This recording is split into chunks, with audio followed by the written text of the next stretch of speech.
Welcome to FitBody Lifestyle, the show where we dive deep into the world of fitness, health, business, relationships, and the art of living a balanced life. I'm Jamie. And I'm Greg, and we're here to give you the benefit of our experiences in the fitness and bodybuilding industry, the corporate world, running a business, personal development, and building healthy relationships. Whether you're sweating it out in the gym, hustling in your business, or seeking balance in your everyday life, you're in the right place. So lace up those sneakers and grab that water bottle, and let's get ready to transform our minds, our bodies, and our lives.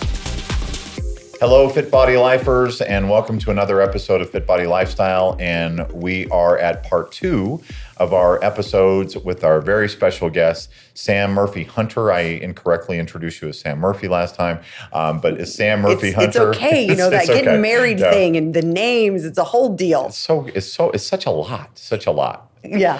And so for those people who today we're going to talk about mindset, but before we talk about mindset, which is really in our world of bodybuilding, mindset is everything. Where the mind goes, the body's going to follow. So this is going to be a really interesting topic. And it's going to overlay and intersect with other areas as well. So I'm really excited for the topic. But before we get into you, and we're going to have you introduce yourself again, let's do our check-in word for this episode. I'm excited. All right. Yeah. I love that word. That's my favorite word. Maybe grateful. I don't know. Anyway, I don't know how to choose. Sam, tell us a little bit about yourself. Yes. So I love mindset because like you said, it kind of dictates everything, right? What are we looking at? What's our outlook? What's our operating system? And so how I got into this field is I was in entrepreneurship. I was in orthopedics before that. And then I started to realize with myself and people who worked for me, sometimes we'd have up and down, like yo-yo results. And it was, okay, there must be a way that how do you stay up here on the peaks? How do we just live here? So being a person that gets curious and sort of obsesses on things, it's why, so looking into motivational speaking and what drives us, what operates, and really through my own personal journey as well, figuring out, okay, why do I do what I do? What impacts me? Part of what I started to uncover is, we have this whole operating system that's been installed or that we've created through what's been told to us, what we made things mean about ourselves. And oftentimes we're sort of on autopilot and we're cruising in a direction where all of a sudden we've hit a pain point and we don't want to be going in that direction anymore, but saying why. And sometimes we start to think that if we're an anxious person, that's just who we are. But really, so many of these things that we identify as us are just learned behaviors, are learned traits, and it's my job to help people unlearn them. So in what I do, I have the honor of being able to work with people and help people see and discover and uncover what is really driving us. Like, what is that operating system? And if it's outdated or it's no longer serving us, how do we pull that file and rewrite it, rewire it so that we can reinstall to start to get what we want to have? One of the things that's really exciting about my job, bring my word back in, is helping people get more of what they want out of life. And in all areas, do we want more joy? Do we want a fitter body? Do we want to make more money? And it's looking at where are we at now?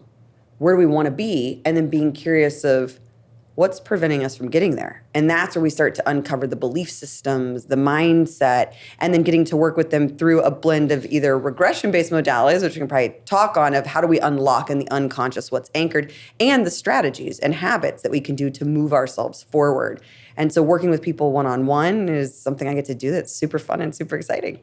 Right, which is how I found you. Yes. And for me, being a coach, I really believe in, if there's something I want to get better at, I want to find somebody who's got the tools and can help to impart them upon me. So I love that we're getting to do this and share this with so many people. Yes, that's one of my favorite things because I always say, I'm like, there's 2 ways to learn, trial and error, slow and painful, or who's done it or who's having a roadmap or some tools or skills that can help me do it faster. And why not leverage that to get out of pain, to get more joy, whatever it is that we want.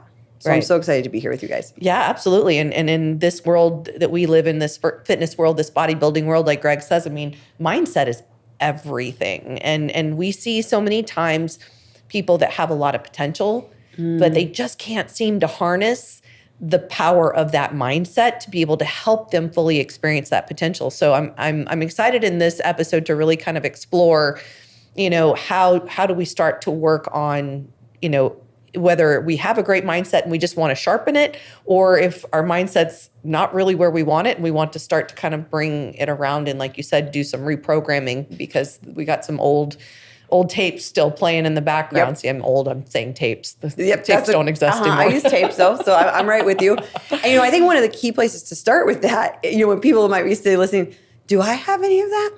Yes, you do. If you don't have absolutely everything that you want in life, you have some of that. You have some of those tapes. You have some old stuff where we just need to clean out the cobwebs, rebuild, and we all do, because even if sometimes people will look at, I don't have bad things in my past, or I don't have trauma. It's like, well, don't call it trauma. Call it life experience.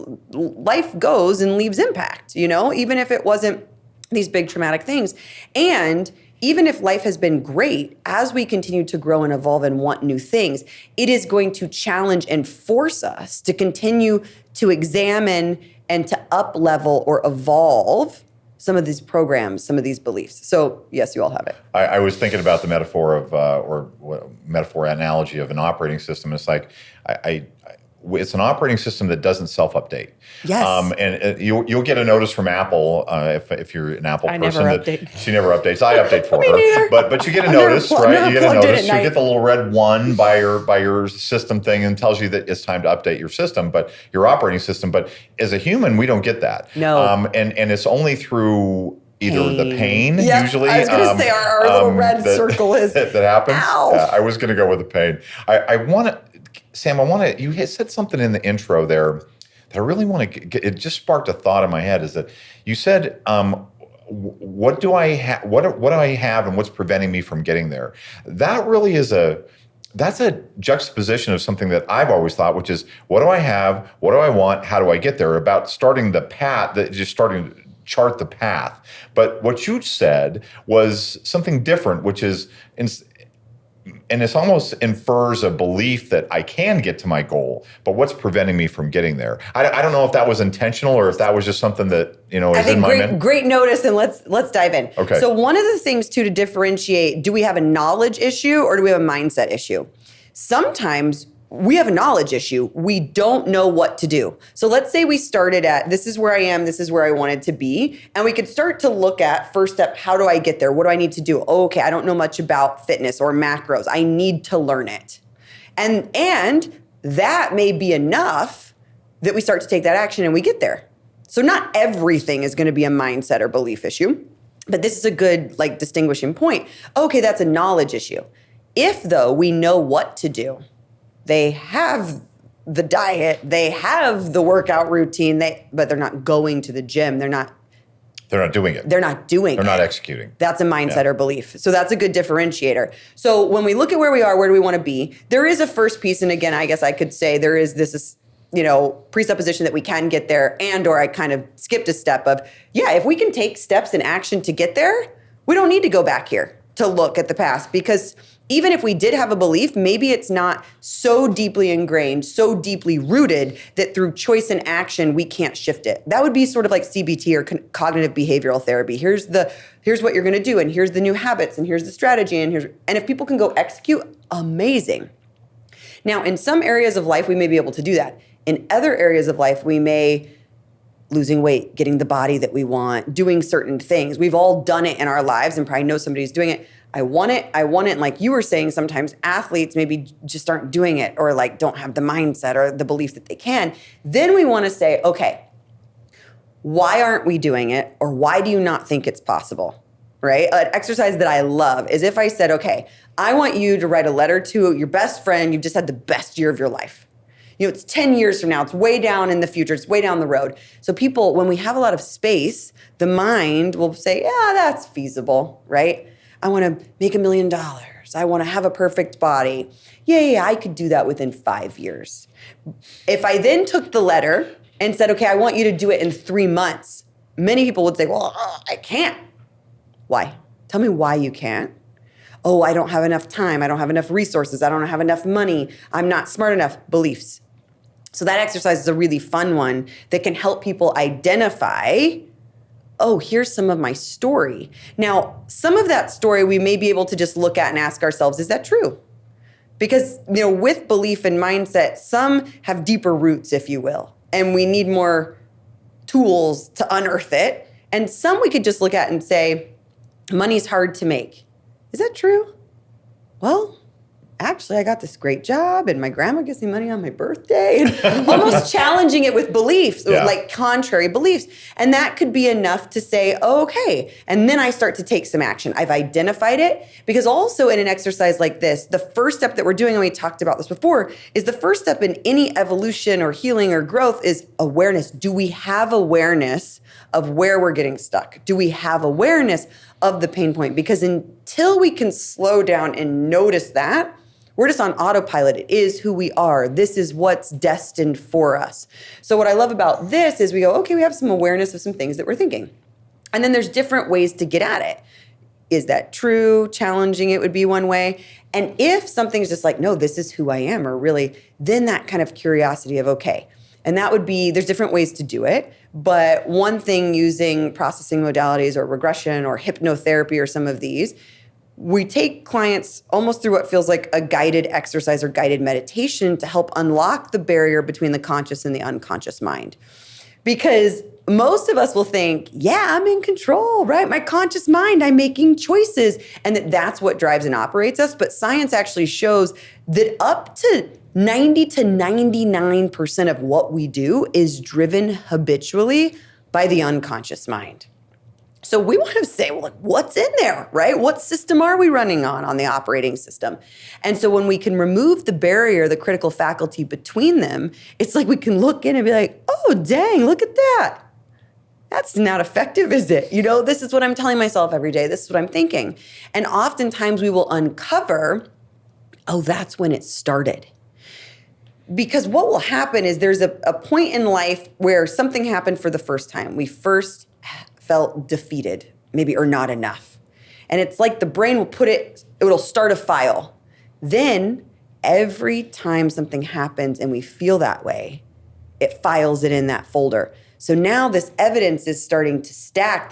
That's who I am. I'm not enough, and maybe we start to have a strategy to try to disprove that, to work harder, to achieve more things, to be enough.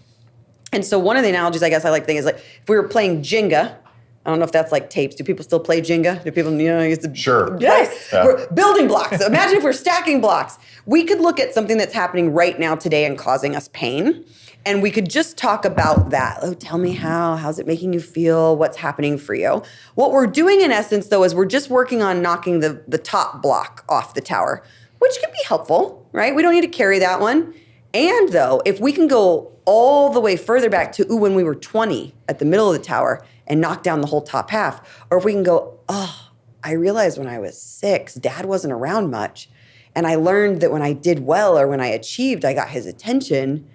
Oh, I've been doing it since then. And then we can work to process and sort of rewrite that memory and upgrade the operating system from the root. And then it allows that to ripple through and create change through every area in our life. And then it's like we're tethered to the past sometimes.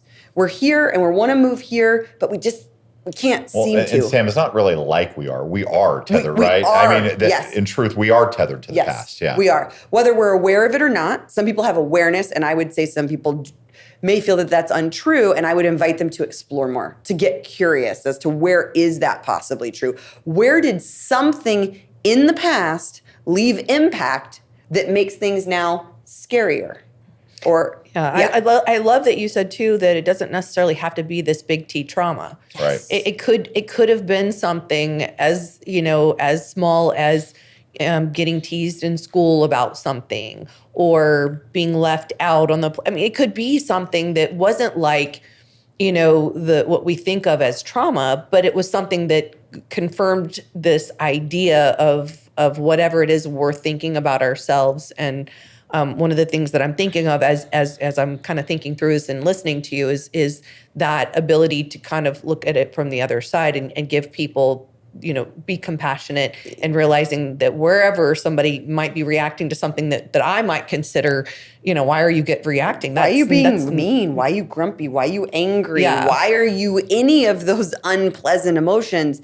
Yes, there's usually a sad little one in there somewhere, or a hurt teenager, or somebody And so it's a beautiful awareness and reflection to note to people is, yes, where can we, again, be curious? Ooh, I wonder why they're having that response. Or even coming back to say, I'm noticing that seemed to have a lot of impact on you. Can you help me better understand? Again, that's something that spills over from the relationships of like, if we can be curious, because it's so easy to go to judgment. Why are you so angry? Get over it. What a jerk. Right. Or whatever Right. it may be. Right. And so one of the things that's a great point that you bring up is as adults, we can look back and say, oh, we were a little bit picked on in school, but that's okay. I'm okay now. Yeah, it wasn't that big of a deal. What we want to realize is as an adult, we can rationalize and justify anything.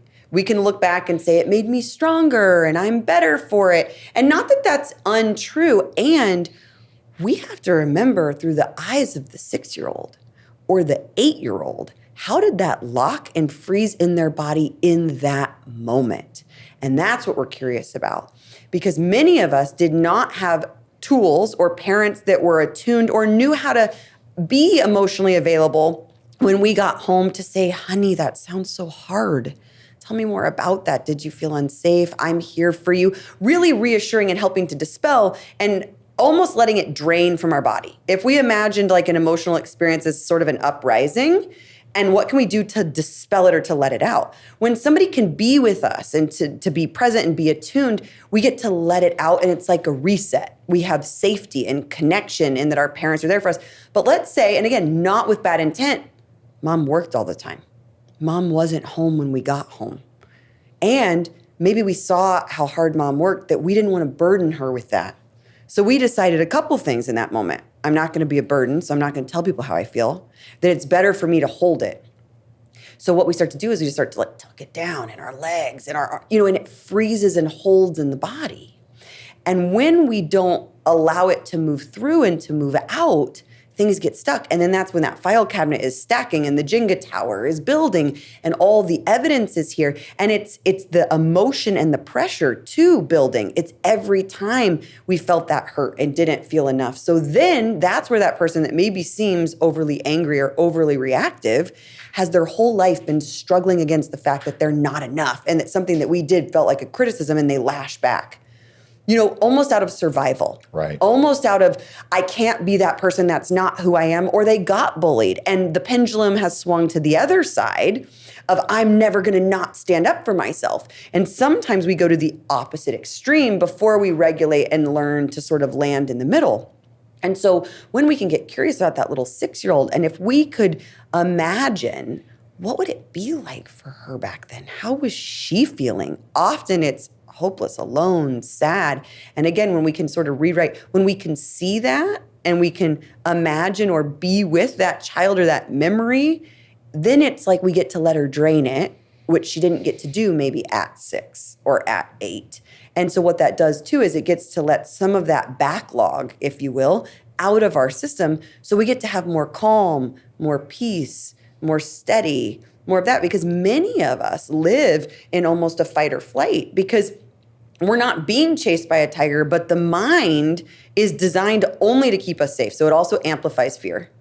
So when something happens, it doesn't know if it's a psychological thing or the tiger's really trying. So it'll lock us in that fight or flight. And if we didn't have that attunement or the skill or resources to regulate the nervous system, which is now being more and more talked about today in this time of parasympathetic and the vagal nerve and what we can do, we just bared it, had some more coffee, pushed on, tucked it, and kept on moving. Well, we find that exists a lot in our bodybuilding world, and it's very funny that a lot of the digestive issues that we see our clients experience are not nutrition based. Yes. They are psychologically based. Right. They are based on stress and storing your stress. Yeah. So when you were talking about you store it in your legs and everything, well, so many people, and I don't know why in our world, but it just may be something. I think it's in general. It probably is in general. Yeah. And I think that, I was also thinking about how so many people in our world say, well, yeah, that made me stronger. That made me stronger.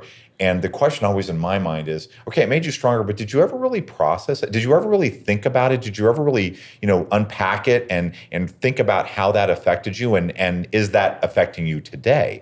Because I don't think people do that. I think they get out of the hole and they think, oh my God, I'm so happy to be out of that hole. That made me great. I didn't think I could get out of that hole. And yeah, that's something to be celebrated for sure. But if you don't go back in and say, why was I in that hole in the first place? What was happening? And what was going on? I think that's the big miss that people do. And when there's that miss, again, in our world, we see that so often store in the gut. Yeah.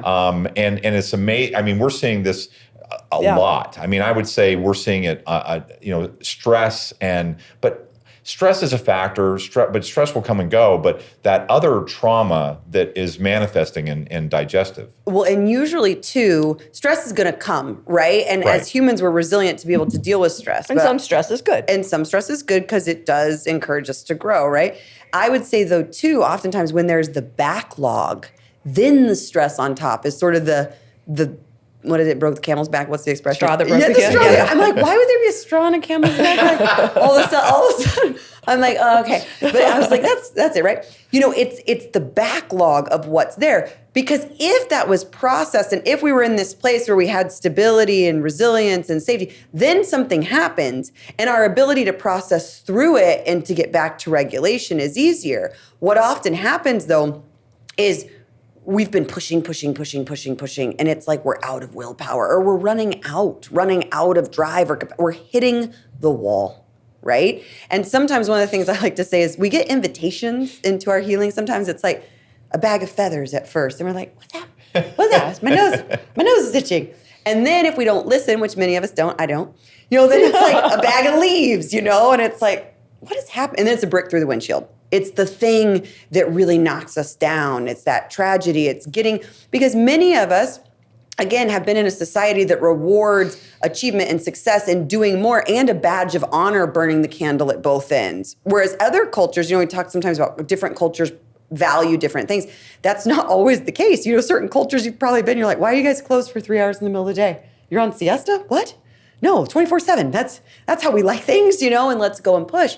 And so, yes, really that invitation of like, okay, what is happening here? And again, are we hitting the pain? Because that pain or the discomfort or whatever is not going well is the indication that it's time to update. It's time to update. That's the little red one on your operating system. It's the little red. Time to update. It's the little red one. And so with digestive issues, it would be that, okay, there's something happening here.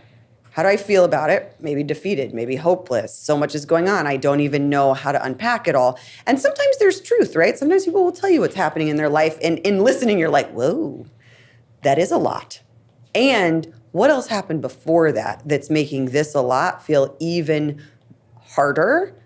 And or what's your support system like? Do we have connection? Do we feel that we have support? What do we have to help us process and move through this? And if people can slow down and start to get curious about what it is, what have I not looked at? So we talk a lot about resilience, and that's what it's making me think about is basically what you're saying is that when you've got all this that hasn't been addressed, it reduces the resilience so that when things come up, and I see this with clients, like I have some clients that I'm like, how are you handling some of these really traumatic things that are happening in their life? It might be a death in the family. It might be, something going on with a pet. It could be like, kind of like an accident they got into. Like it's just can be piling on. And where some people are able to kind of process and move through, in a way that's kind of blows, I'm like so impressed. And then the other people, they broke a nail and it's like, that's End it. of the world. They just can't get through the day, Yep. And so it's very interesting to kind of listen to and think a little bit about, it's not about what's happening in that moment. And the other thing too, I think that's a beautiful thing and maybe something that you could even encourage them, because sometimes people don't, what do I want to say? We aren't taught, again, how do I have this self-exploration to wonder what's happening for me right now? So the nail breaks, she's freaking out. The first thing is, ooh, judgment, why are you freaking out? And then we come back to curiosity and compassion. Okay, how is that making you feel right now? I'm spiraling, I feel so out of control. What is that reminding you of? When else have you felt really out of control? Oh, in an abusive relationship that I was in. Okay, tell me more about that. Right? And even helping them understand it's not the broken nail, just like we had talked about before with relationships. It's not the dishes in the sink. Yeah. It's the what's underneath that. that's anchoring us to the past, that's forcing us to carry this load, right? It's like, I feel like a lot of people will use the analogy, it's like a backpack full of rocks. Something happens and we just throw it in there. Versus saying, let me look at it. Do I need this? Is it serving me? What have I learned? Okay, I can let that go. That's the power of curiosity. Yes. And we talked a little bit about that in the first episode, but as we talk about this more, I mean, curiosity is really becoming the superpower. Yeah. And not just, and you think about people's curiosity. I mean, we'll Google stuff all the time. I mean, oh, hey, what about this? Hey, what actor? When were they born? Where are they still married? Is this person still alive? We will Google everything, right? The rabbit hole is deep. But we don't Google our lives. We don't we don't Google that thought of, okay, why am I feeling this way? And it's not something you can go to a computer for. It's something you actually have to dig inside for, and that can appear unpleasant, I think, and painful. But the truth is that when you get through that, it really is an empowering experience to kind of unpack that. The liberation and freedom on the other side. And I think, too, one thing I would love people to know is sometimes we look and we say, that is too scary and painful. I don't want to sit in that. I don't want to relive it. I don't want to be in it for a long time. And the thing I would invite people to do is emotion moves. It's designed. It's like it's in motion, right? If we acknowledge it, see it, and allow it to move. But when we sort of invalidate it, just like in a human interaction, if I'm telling you what you're telling me is not true, that's going to create more and more for you. The same happens when we do it to ourselves. Oh, that doesn't matter. That's not valid. And we tuck it and we push it away. And what I want to offer people is that when we can dive in, although it can be uncomfortable or have discomfort in the moment, what is on the other side is a whole new level of peace and ease and joy and fulfillment that we haven't yet experienced because we haven't been able to, because as that's anchoring us, we've only been able to get to this level. And if we can let that go, now what's possible? Where can we go? And if I can, I want to draw the intersection with bodybuilding itself and we talk about this all the time. Jamie's always talking about it. You've got to be comfortable with being uncomfortable. Yes. And in the gym, if you are not pushing beyond that quit principle, or that when your survival mind takes over and said, I'm done.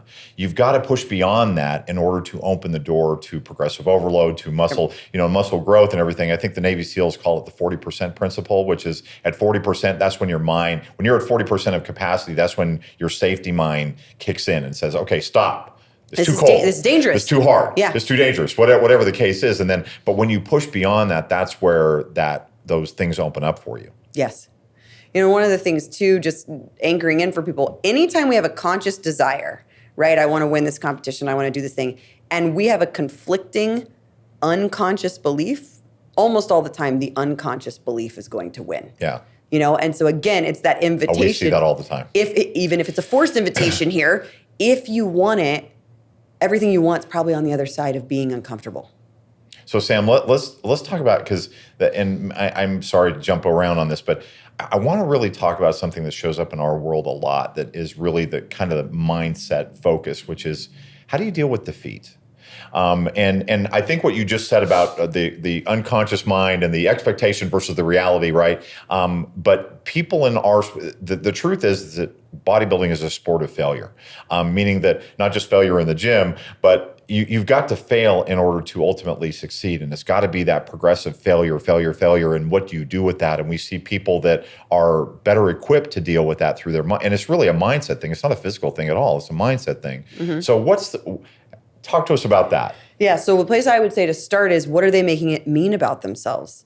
Mm-hmm. I am a failure? No. This is an incident, not an identity. And the way that we look at that and what we make it mean about ourselves is whether or not we're going to have the resilience to be able to move through this. Because if we look at failure as, I am a failure, I'm bad, I'm wrong, I'm exactly what my dad always told me. And then again, we could dig more into where is that coming from? Why is failure so scary? What are we making it mean?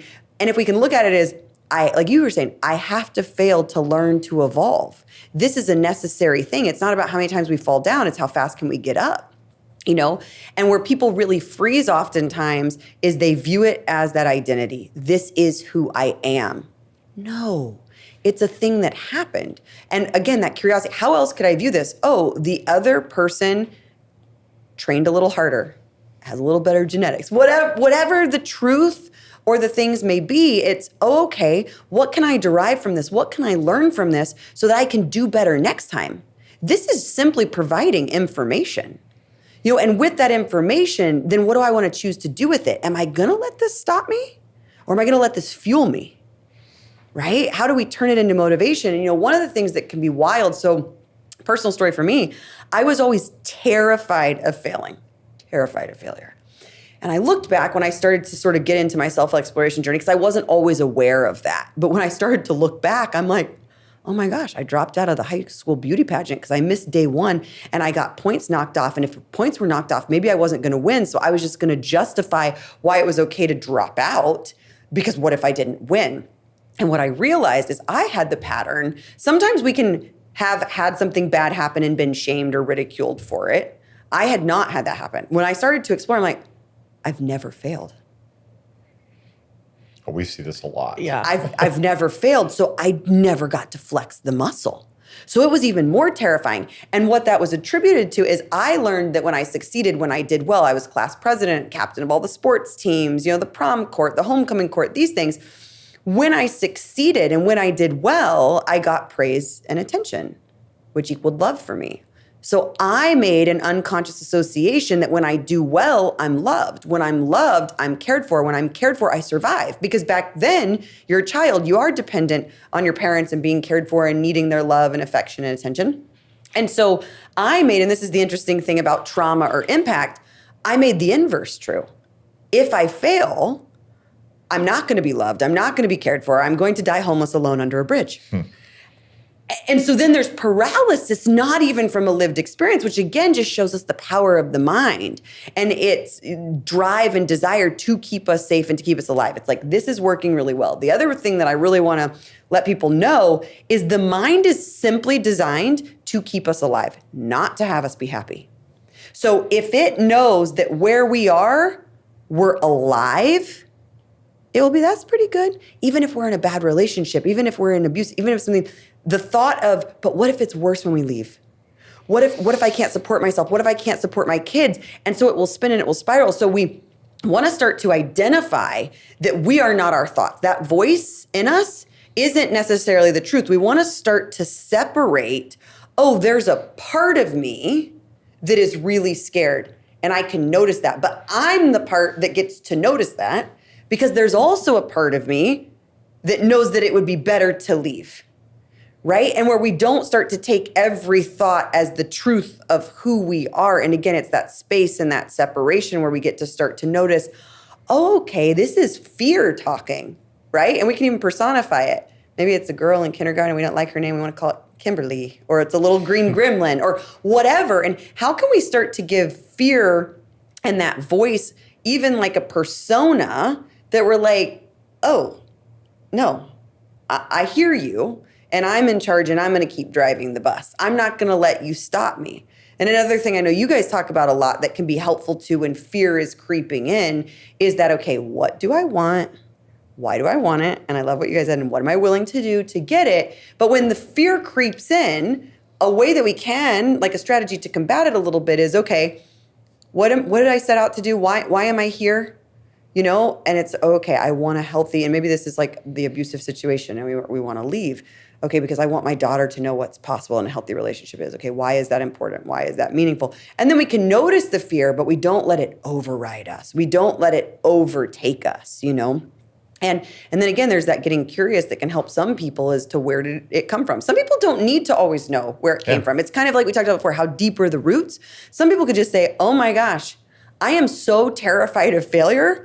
I'm just going to go out and do things. The other thing that's a fun exercise is do something you know you're going to fail at. Like go to Starbucks, place an order, and ask if you can have it for free. No. But desensitize yourself to hearing no or to not getting what you want. Because one of the things that's fun with that exercise, well, a couple of things are fun with that exercise. Anything in the service industry, they're usually caught off really off guard. And they're like, I don't think I can give it to you for free, but maybe you could have a discount. You actually, like, it's a fun experiment. But again, it's flexing a muscle and it's providing new evidence for our psyche, for the unconscious, because the unconscious sometimes will equate it with death. If we fail, I am going to die. In my case, if I was to fail the high school beauty pageant or not be successful at my career or all the litany of things that I realized I quit before I could fail, and then I justified why I quit, I'm like, how did every adult just let me? I'm like, oh, I can't do that. I have stress fractures. No, I don't. You get out there and you make me try out for that college track team, you know? But if we look at it and we say what's happening and then say, okay, what's something that I could do to offer new evidence? So anytime that I then go do something contrary, but maybe that doesn't feel as heavy as like losing my competition, because it's really important, but could I do something where if I don't win, it's okay? And then the mind goes, oh, it didn't die. Huh. And then we get to stack contrary evidence that's like, oh, I'm still okay. I'm still here. This is going to work out. I was like, I need to do an adult beauty pageant. And I need to go back and undo all the things that I avoided for my fear of failure. I have not done that yet. I love that you brought that up because I definitely can relate to this both personally and a lot of times I see this with clients as well where, if, success has been pretty consistent in certain things throughout life, or we've avoided failure in those other instances that, it becomes so scary. And I know I can feel it physically in my body when I feel that way. And there's this fear of letting people down, of not being, loved or not being supported or not, or like you said, it feels like you're going to die. So it's, it's really interesting. I think that was something that I connected very much with you in the beginning, like that being able to relate to that on that level. And then, for me with a lot of times with my clients, like being able to relate to that feeling. And then I love the idea of putting yourself in situations to start building that muscle a little bit, because I know it's the easy way is to avoid the failure in any way, shape, or form, so that way I don't have to feel that way. Whereas the growth comes from allowing myself to fall down, allowing myself to have those failures, pull myself back up and realize I didn't die. Yes, and that it's okay and that we're still worthy and we're still deserving. So there's many facets. It's almost like a diamond or something. Like all these beliefs usually have different aspects to them or different tools or different ways to go about it. And that's one that can be really great. And we don't have to go practice failing or flex that muscle on something that means so much to us. But we could go enter a competition that we think we probably won't do that well at, but again, okay. And then we get to examine, if I lose at this thing, I don't care. If I lose at this thing, and then again, what am I making it mean? What am I saying that this says about me or doesn't say about me here? Yeah, I actually picked up a hobby a while back. I was just so involved in this bodybuilding world and everything. And I was like, I need something different to do. So I started competitive shooting and I was not great at it, and it was very humbling. And I hired a coach and I did the lessons and I went to the thing and I was like, boy, there were some times I was really embarrassed. And then of course, my wonderful husband would post some of these things on social media. Thanks, babe. But boy, that really did. As I think back on it, I do think that was a growth opportunity for me to be able to go, hey, I put myself out there and I did this thing and I had fun doing it and I wasn't the best at it. I was not even in the middle of the range, good at it kind of thing. That's not true. Oh, that she wasn't good at it? She was good. Well, I think she was actually really good. You were good. You probably just weren't maybe winning it or again, your expectation of where I should be based on where I have performed in other arenas. Right. And then again, the other thing I love the exercise of doing it. And then also the mindset and the piece of, oh, I wasn't that good. Whereas where some other evidence is actually you're pretty good, especially because you've done it 1 year. This person's done it 35 years. Right. That we could say that that's good. And then he's really proud of bragging on you, putting that on social media. Yeah. I was. So, Sam, I want to talk about a related topic to this, okay? Because we get this a fair amount, and I remember specifically one athlete who said, "I need to know that I'm less than. I thrive on negative feedback. I thrive on criticism. I thrive on being told I can't do something. I thrive, which I think is a little bit different. But it's almost like I thrive on negative feedback. I don't know how else to say it other than that. And I don't think that's a good formula for success, especially in the long term. But I'm curious about your perspective, because I'm sure you work with people who will tell you similar thoughts. Yes. So in that instance, again, using something negative from the past likely as fuel, right? Like using that, I'm going to prove you wrong, I'm going to show you, and then has learned to harness it. So typically we can be motivated in two ways: away from pain or towards pleasure. The problem with being motivated away from pain, I'm going to show you, I'm going to prove it, well, it can erode on us too, right? It can wear on our psyche. So one of the invitations to anybody that is motivated from that place, I'd say getting curious of who are you trying to prove wrong, right? What are we, and will it ever be enough? And do they experience, one of my questions for them too would be, are they experiencing the joy and the satisfaction when they hit the thing? And maybe they are, because it's the, ooh, I proved you wrong, ooh, I won. And the thing that I want to look at too is sometimes when we're motivated away from pain, let's say weight loss could be one. Somebody wants to lose weight. Okay, the pain is I'm overweight, I don't like how I'm feeling and what I'm seeing. So if we're motivated to move away from that pain, when we get far enough away from it, it's no longer painful. And that's when we fall off the regimen or the habit or the diet. And then when we get close enough to the pain again, it's hot, okay, I'm gonna motivate again. Whereas, let's say if pleasure or the goal's over here and we're motivated towards this, then we can consistently keep moving towards it. We're never losing that fire or that drive. So for some people it may be, and I think it's a case by case where we're going to want to look at, is this a negative trait or pattern in their life? Like, what do we notice outside of this competition, this situation? How do they feel about themselves? How is life? How's their level of happiness and enjoyment?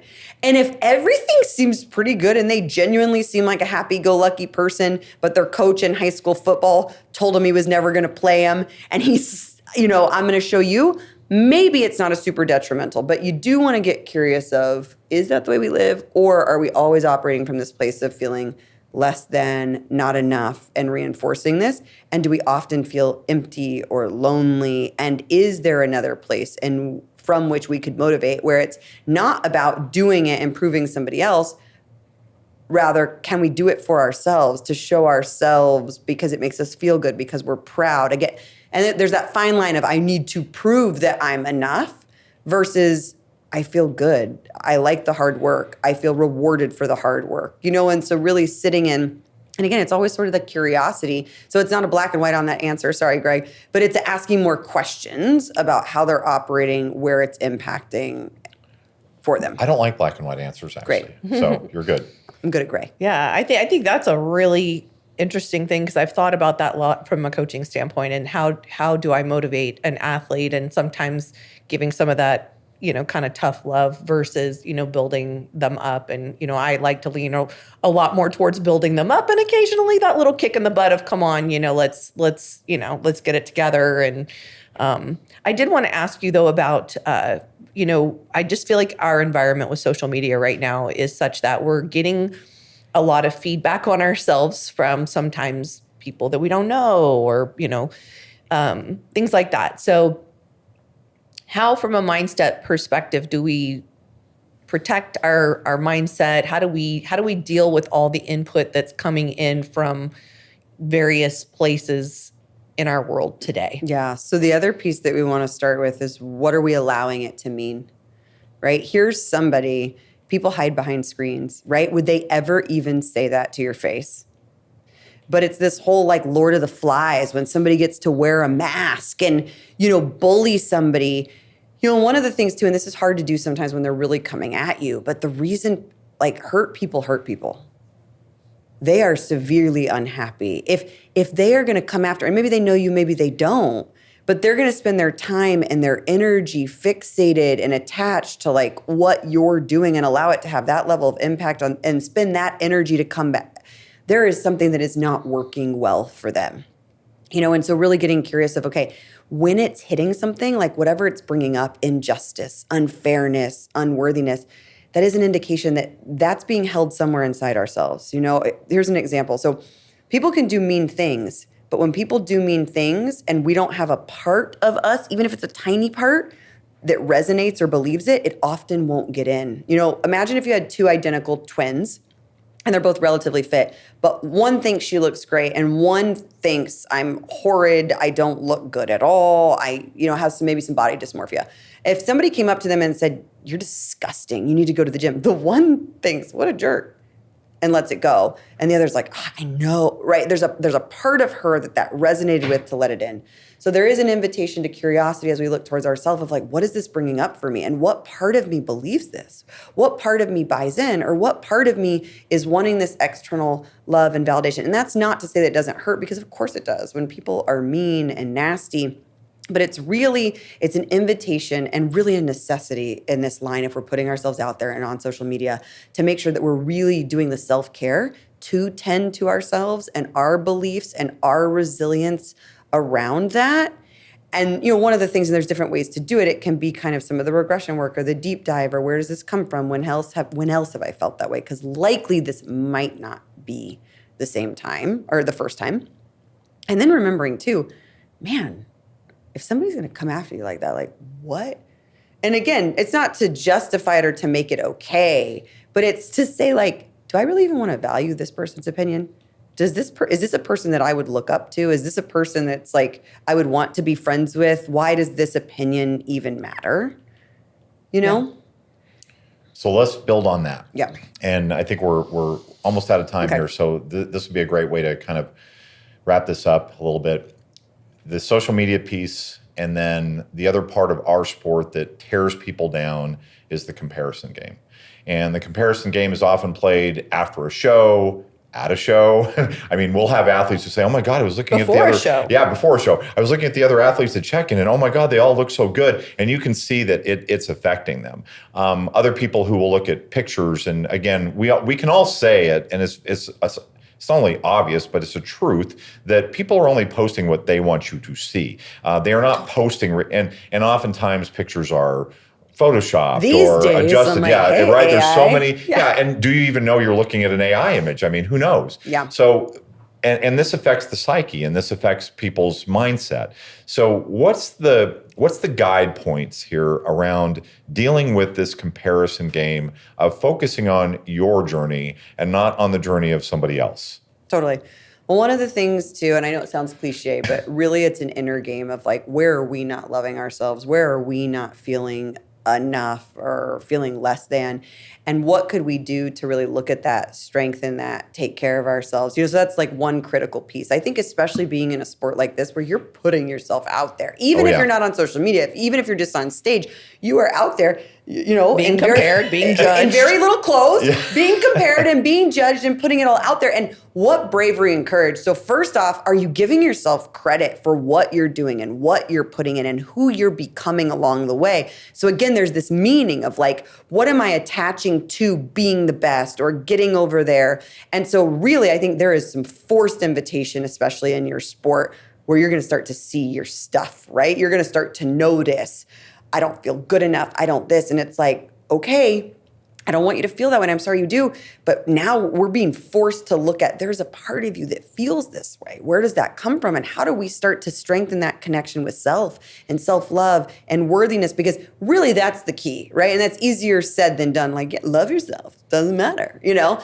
And, you know, another time we can go into strategies of how do we do that? But really knowing that like, okay, that empowers us again too, right? Now I'm back in control. If I can figure out, okay, what's happening for me and what's coming up, why is this impacting me? Now I'm in control to do something. Because if I'm just gonna look at Jane and Jane's gonna keep looking and being great, then I'm never gonna feel good enough. But when I say, okay, well, what is it here? And then I think the other thing is to really keep in mind, yes, are we comparing to even reality? Is it AI? Are they even happy? You know, we talked about sometimes in relationships, people are like, here we are on this amazing vacation, yet they hate each other, but they didn't put that in the captions, you know. Turns out I wish I wasn't married, you know. And so really checking in on, okay, what's the reality and what's the truth? And a good exercise can be too, anytime we're feeling down, like getting out a journal and what am I proud of myself for? What am I doing well? Another thing too, if it's too big of a leap for somebody to turn the love towards the self, something that can be really effective is who else can I love in this moment to help shift our state? Because when that's coming up, again, we're hijacked in some other younger part that's maybe we're in high school that got dumped by the boy or whatever it may be. But who else could I love? And the act of sending a few text messages to some people of, I just really appreciate you, because it's interesting how it can shift the state. Now, what I would love is, can we do that towards ourselves? Can we send the love note to ourselves? Sometimes it's too big of a gap because there's parts of us that don't resonate and don't feel good. But a great strategy to try is, who else could I love on? Who else could I share appreciation and gratitude for? And anytime that we're noticing that, again, it's this invitation of, okay, there's something here. This doesn't mean that it's true. And then also too, okay, if I'm comparing myself to Jane and what she's got going on, what can I learn from her? What could I even ask her? Hey, how did you do that? How did you get that? Right? How could she doesn't have to be my enemy, but could she be my ally and share? Oh, I tweaked this supplement, or I tweaked this thing, or I sleep 1 more hour a night.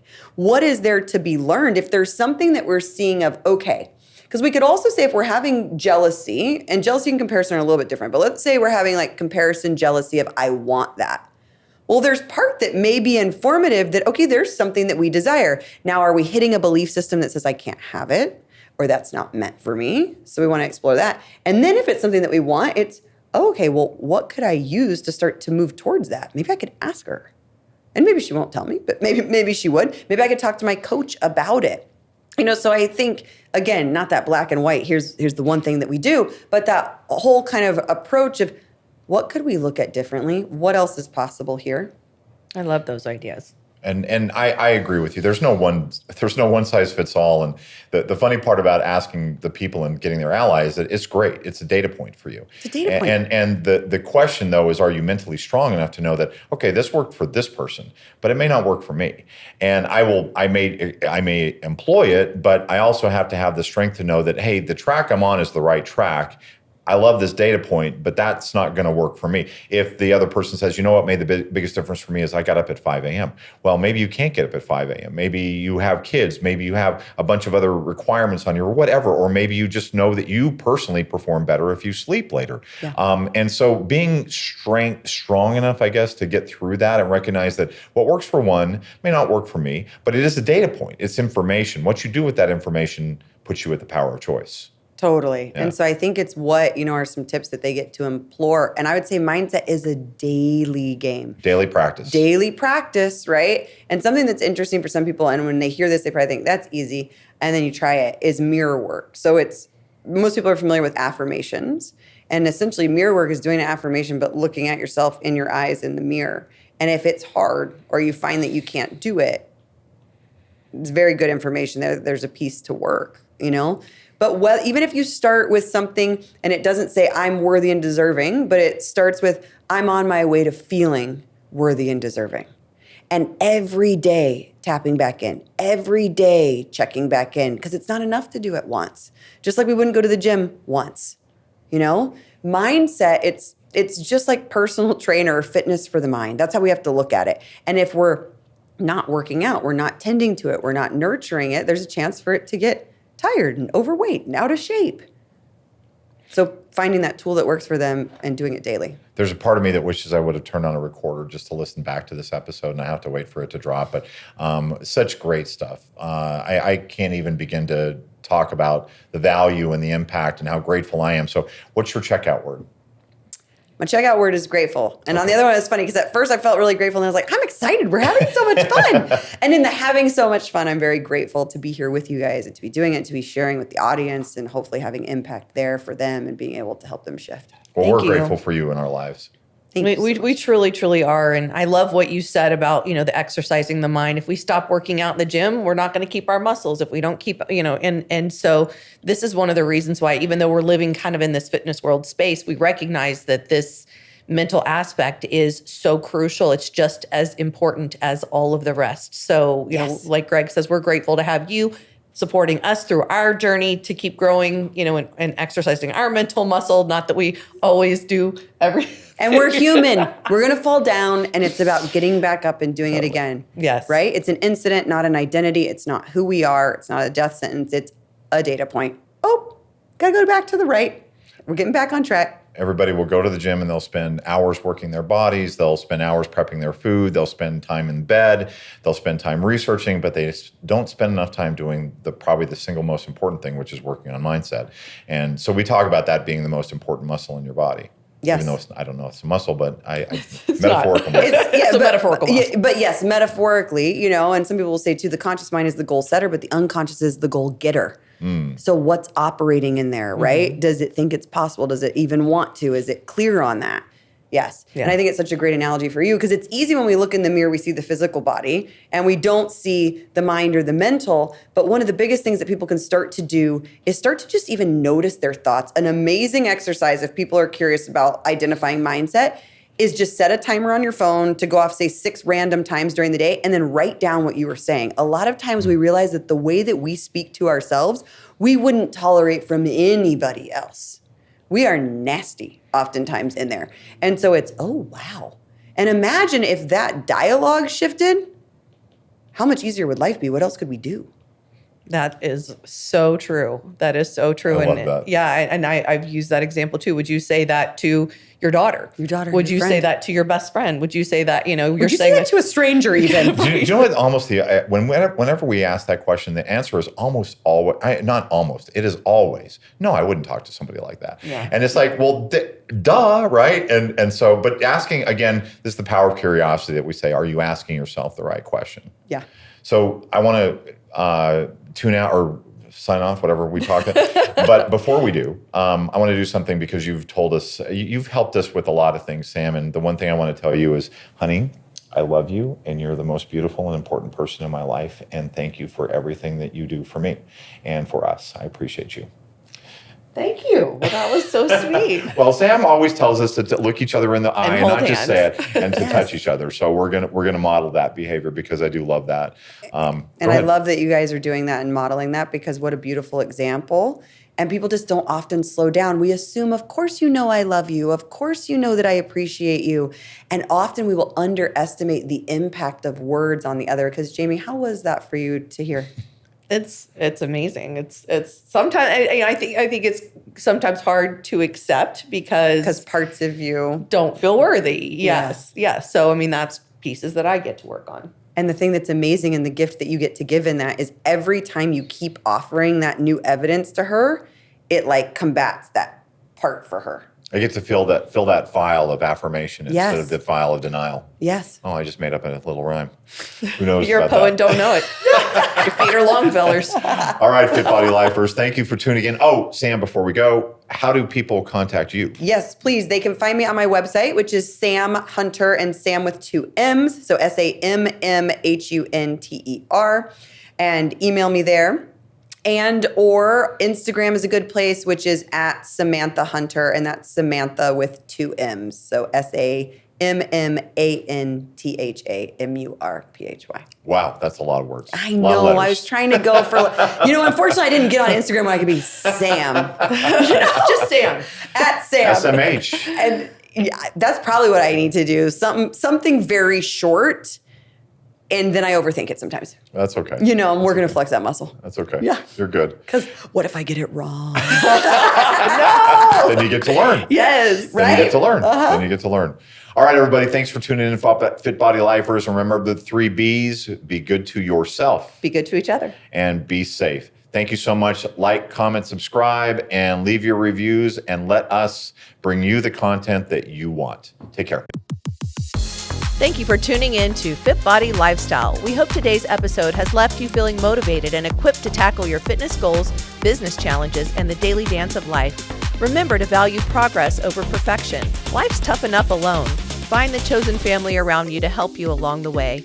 If you enjoyed today's episode, we'd really appreciate it if you would subscribe and leave us a review on your favorite streaming platform. And don't forget to follow us on Instagram at FitBody Fusion.